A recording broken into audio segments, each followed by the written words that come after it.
All right, volume. Volume is as simple as how much space does something take up? So think if you're pouring chocolate milk, how much chocolate milk will fit into a container? So volume is also known as capacity. How much will fit in an object?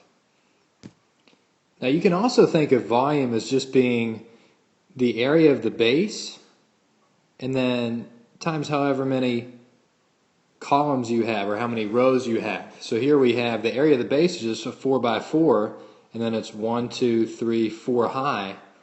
So it would just be 16 times 4 would be our volume.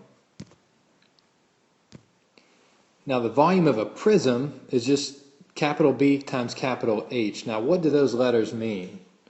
Well, capital B is the area of the base. So it's different from lowercase b. Lowercase b is just the base of a 2D figure. Capital B is the area of that base. So capital H is also different because that talks about the height of the whole prism.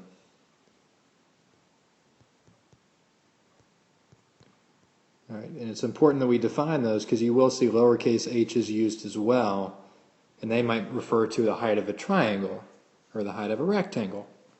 But a capital H refers to the height of the whole prism. All right, so what if we were doing like a triangular prism? So first ask yourself, what's the base of this triangular prism? Well, the base is a triangle. That's where it gets its name. So what's the formula for the area of the triangle? Well, it's half of a parallelogram, so it's going to be 1/2 base times height. And notice I'm using lowercase b's and h's to represent that. And then I want to multiply that by capital H, which is the height of the whole prism. So now let's give our triangular prism some numbers here. Let's say the height is 6, let's say that's 3, and let's say that this measurement is 7. So if I plug in my numbers, I'm just going to find the area of the triangle. So in other words, 1/2 base times height. The base is 3, the height is 6. So I'm going to do half of 6. I can take half of either number. Half of 6 times 3, so 3 times 3 gives me 9. And I'm going to show that work so you can see what I'm doing. 1/2 3 times 6 times h, which is 7. And what I just did in my head there was half of 3 times 6, we just said half of 6 is 3, 3 times 3 is 9. Remember, you can multiply in any order. So that's 9 times 7, and 9 times 7 is 63. And I don't have units here, so you would just say units cubed. Volume is always cubed. Just think it's 3D.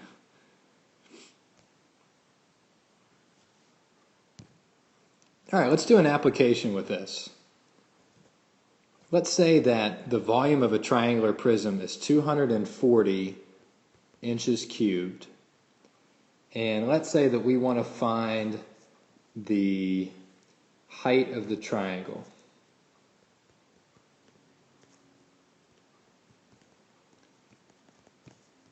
All right, so if you can copy that down and then draw this picture with me, we're going to draw our triangular prism. And all you need to draw is a right triangle. And we don't know the height of the triangle. All right, I changed my mind. Let's not draw a right triangle. Let's just draw a triangle. You can make it look like it's isosceles. And then we're going to draw another identical triangle to that. And then we're going to connect each of their vertices. So connect those, connect these. Maybe a little better this time. There we go. And then this one is where we can't see it, so I can put dotted lines there.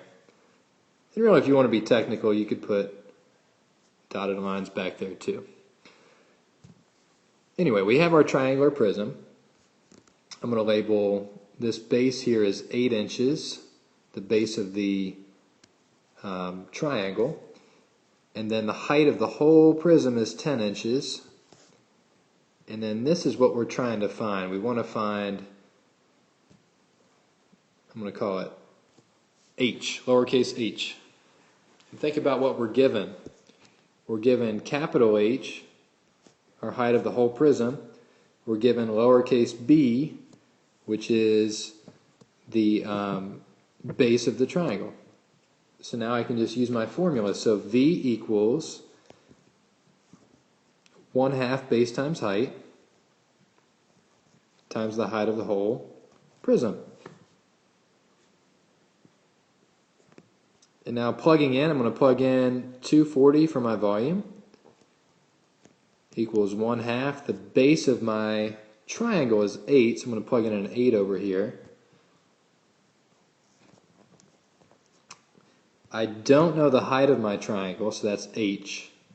Remember, the height's always perpendicular to the base. And I know the height of my whole prism is going to be 10, so I'm going to plug in a 10 there. Alright, so let's see what I can simplify here. I can take half of 8 or half of 10. I can multiply in any order. So half of 8 is 4. 4 times 10 is 40. So that right side simplifies to 40h equals 240. And then we only have one more step. So to solve for h, I'm multiplying by 40, so I divide by 40. And this one's real easy to do in your head because 10 divided by 10, I mean the zeros cancel is what I'm trying to tell you. So if we divide them by 10, it becomes 24 over 4, which is just 6. So 6 equals h, and that's 6 inches. Alright, so you just have to be organized and write the formula down, plug in, and solve the equation. Then you should be able to check it if you wanted to. You could plug in the 6 back into the formula, and 1/2 times 8 times 6 times 10 should give you 240. That's how you can check it. Alright, let's move on to a cylinder. Cylinder is the same exact formula. Alright, just like a prism. So, volume of a cylinder. Think about what a cylinder looks like. I'm going to draw one off to the side here. You just have a circle and another circle, so just like a can, and you just connect the edges there.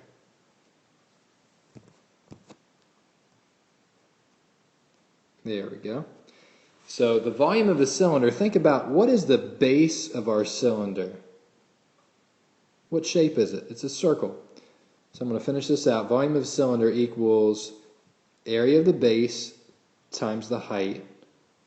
And I know that my base is a circle. So what's the area formula for a circle? Pi r squared. And then the height of the prism. So there's my formula for a cylinder. Alright, so let's finish this out. We'll give our cylinder just an easy value to deal with here. Let's call this 2 centimeters.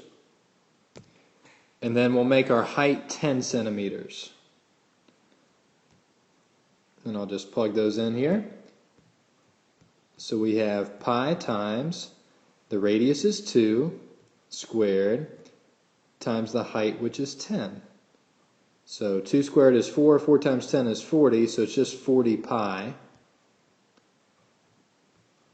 And now 40 pi times 3.14, we should get about 125.6 centimeters cubed. So you can see prisms and cylinders, same exact formula. Just find out whatever the area of the base is. In this case it's a circle, in this case it was a triangle, and multiply it by the height of the whole prism. So you're just seeing how many levels it takes up. So volume is nothing more than area multiplied by however many rows you have. In this case, 10 rows tall. Alright. Let's go ahead and jump on to cones and pyramids. All right, before we write the formula down for the volume of a cone or a pyramid, I have a question for you. How many of these cones, if we filled them up with water, how many cones would it take to fill up to make this cylinder? So hopefully you get the question. I'm saying how many of these could I pour into the cylinder so that the cylinder is completely full? Got a guess? If you said 2, you're wrong. It takes 3. 3 of these cones. If we filled them up with water and then poured them into the cylinder, then the cylinder would be totally full. Isn't that crazy? So it's a little bit, maybe a little bit misleading, huh? So really, the formula is just, as long as you understand that concept, the formula is pretty easy. It's the same as a prism or a cylinder, except you take 1/3 of it, because it takes 3 of them. So it's 1/3 area of the base times the height. So hopefully through that demonstration you see where that 1/3 came from. And let's jot that down. It takes 3 cones to fill 1 cylinder with fluid. Pretty cool how math works out there, and it's because it comes to a point.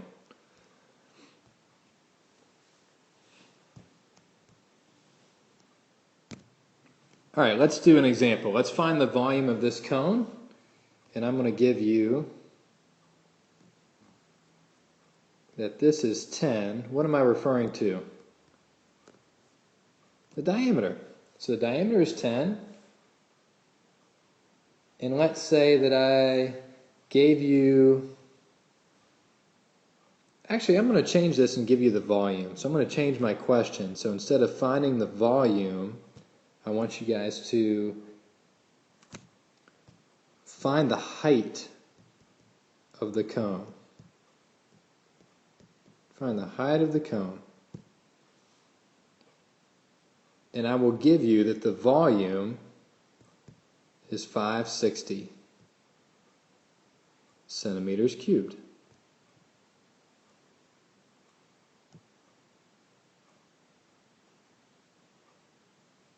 All right, so we're going to write down our formula. Our formula, as we know, is 1/3 base times height, area of the base times the height. And the base in this case is a what? It's a circle.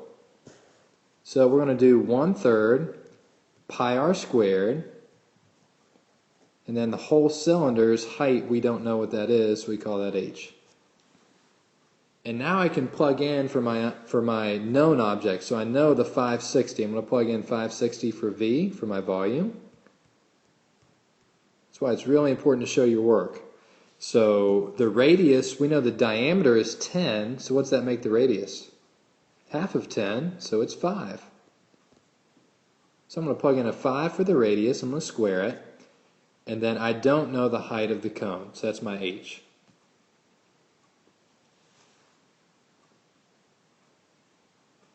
All right, let's do a little work here. We have 5 squared is 25, so it's 1/3 of 25. And I can do in my calculator, parentheses 1 divided by 3. I can type it in like this, in other words. And then close the parentheses and then times 25. And that's going to give me 8.3 repeating pi times h. And then I can multiply that number times pi,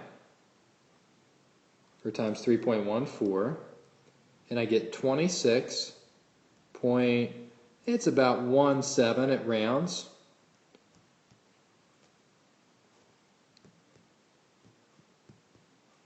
So I'm staying organized. I'm bringing down the left side is 560, bringing down my equal sign.